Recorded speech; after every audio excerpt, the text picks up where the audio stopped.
रावण अर्धा कसा काय भेटला सांगतो गाईस. तर बघा, तर आज सकाळी आलो मी शेतामध्ये फुलं होते, तर फुलं घ्यायची होती. आपल्याला दसरा होता तर हार बनवण्यासाठी मग फुलं वगैरे घेतले आणि मग निघालो घरच्यासाठी. घरी आलो त्यानंतर मग हार वगैरे बनवून चालू केलं. मग त्यानंतर आपल्याला थोडं भूक लागला वाटत, मग आई म्हणून चाय बनवून द्या म्हटलं. चायवर घेतलं. मग दादाच्या घरी आलो. दादा पण फुलं बनवता, तिथे पण त्याला थोडीशी हेल्प केली. मग आलो.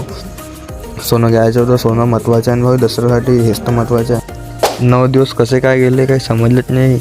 त्यानंतर देवीचे विसर्जन वगैरे करायला जात होते हे. त्यानंतर गावातले येडचेली बघा काय चालू आहे, जाकंजीला बघा का करत आहे, यायचं आहे रैमन लगेच आहे. मग आलो, गाडी वगैरे धुणे चालू होतं आमच्या, गाडी वगैरे धुतली. मग सायंकाळी पूजा वगैरे केली. मग त्यानंतर गाडीची पूजा करून टाकली मी पटापट. मग गेलो दादाच्या घरी, दादाही पण पूजा करत होता.